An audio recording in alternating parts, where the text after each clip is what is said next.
I was not born with a silver spoon. I came into this world in the rugged hills of Virginia, raised by poverty and challenged by every limitation you can imagine.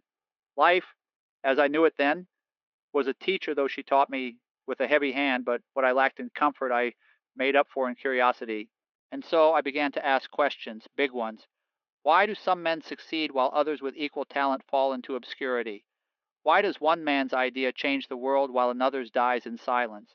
Why is wealth drawn to certain minds as if by a magnet while others repel it? The answers did not come easily, but then a door opened. It came in the form of a meeting with the great industrialist Andrew Carnegie. He saw in me something I had not yet fully seen in myself: purpose. He gave me a mission, not of months, but of decades. Interview the most successful people of our time, learn their secrets, and distill those lessons into a philosophy that any man or woman, regardless of background, can follow. So I did. For over 25 years, I studied more than 500 of the world's greatest minds: Henry Ford, Thomas Edison, Alexander Graham Bell, John D. Rockefeller, Charles M. Schwab, and many more. I questioned, observed, and wrote, not as a spectator, but as a servant of truth. What I discovered, I offer to you now. These men were not superhuman. They were not always the smartest, the strongest, or the fastest. But they all had something in common. They obeyed invisible laws, laws of the mind, laws of energy, laws of action. They had discovered, consciously or unconsciously, the exact same principles that govern success, like gravity governs the planet. And that is what brings us here, you and me. You are here to create, to imagine, to shape reality itself. And the only thing standing in your way is unawareness of your own potential. You're not here by accident. There are no accidents in a universe governed by law. If these words have reached your ears, if this message has entered your awareness, then something within you is stirring. Perhaps you're tired, not of life, but of not living fully. Okay? Perhaps you're successful on the outside, but empty on the inside. Perhaps you are young, full of fire, but with no compass to direct the flame. Whatever brought you here, know this: you are ready, not to be entertained, not to be taught, but to remember who you truly are. Because the truth is, you were born with more power than you've been led to believe. You're not here to shrink. You're not here to obey. You're not here to repeat the mistakes of those who came before you. You're here to create, to imagine, to shape reality itself. And the only thing standing in your way is unawareness of your own potential. Let me share a moment that forever changed my life. But it was late in the evening. Carnegie leaned in and asked me, would you devote your life to uncovering the laws of success, knowing it may take 20 years before the world hears your voice? That night, I said yes, not to him, but to destiny. And I ask you now, will you say yes, not to me, but to your own? This journey we take is not just through ideas, it is through your very consciousness. Each idea you absorb will echo through your decisions, your relationships, your ambitions. The man or woman you become will not be new, they will be revealed. Inside you, even now, is the capacity for greatness, not ordinary success, but a higher calling. And what we are doing here is calling that greatness forth, word by word, lesson by lesson, until it becomes your second nature. So let me be clear: this is not a motivational series, this is not a self help show. This is a philosophy, a manual for life. It is not mine alone. It is the collective wisdom of centuries distilled through my pen, born through experience, and tested by the fire of real world struggle. You and I, we are about to walk the same path that led ordinary men and women to extraordinary results. But I will not promise you ease. I will not offer quick riches or shortcut miracles. Instead, I offer you something greater: control over your own mind. Because once the mind is mastered, everything else bends to its will. Your relationships, your income, your peace of mind, your health, your happiness, all of it begins in the workshop of thought. Let us now turn to what lies ahead, not in theory, but in practice.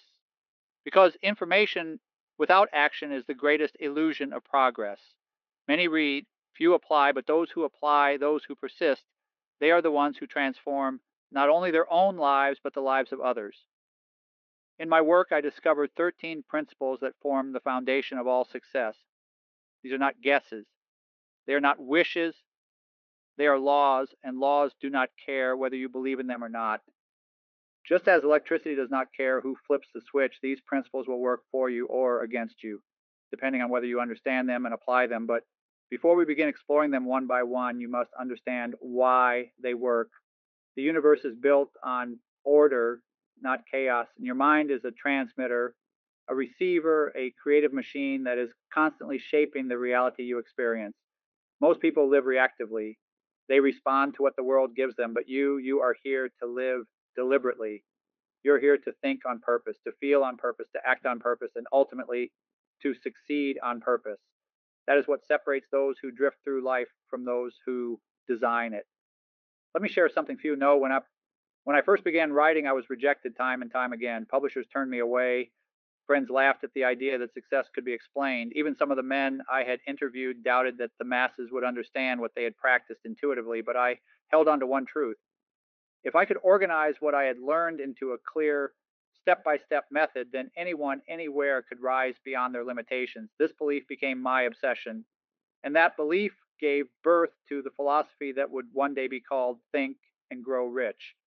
I didn't write that book to impress you. I wrote it to wake you up because you, dear listener, are standing at a crossroads. One path leads to more of the same. The other leads to transformation, and the difference is not in what happens around you, it's in what happens within you. There is a still, quiet voice inside you. It is older than your doubts, stronger than your fears, wiser than your excuses. You have heard it before. When you stood on the edge of change, when you dared to dream bigger, when you felt that there was more for you than what your circumstances suggested. That voice, that knowing, is not imagination. It is intuition. It is truth. And that voice led you here. This entire journey, my friend, is not about the acquisition of wealth alone. It is about becoming the kind of person who naturally attracts the life you desire. Because your mind, your emotions, your words, and your habits are in harmony with that vision. This is what I mean when I say whatever the mind can conceive and believe, it can achieve.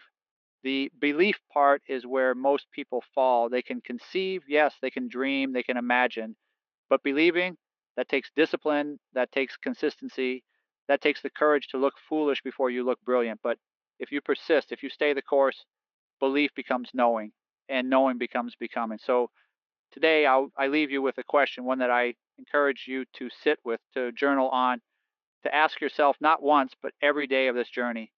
Am I willing to become the person my vision requires? If the answer is yes, truly, deeply, unshakably yes, then this series will not just teach you, it will transform you. You will no longer hope. You will know. You will no longer wait. You will create. You will no longer shrink. You will rise. Because the person who walks through these 30 teachings with intention will not be the same person who finishes them. In the next lesson, we begin with the first and most important principle of all, definiteness of purpose, the starting point of all achievement. It is the foundation. Without it, the rest will fall. With it, the impossible becomes inevitable. But before we step forward, take one moment now, just one, to declare silently in your heart, I am ready. Say it not as a wish, but as a command. Say it not to me, but to yourself. Say it and mean it. Because the moment you decide, the universe begins to rearrange itself around your intention. I look forward to our next conversation where we will begin to lay the first brick in the temple of your new life. Until then, remember, you are more powerful than you've been told. You are more capable than you've dared to believe.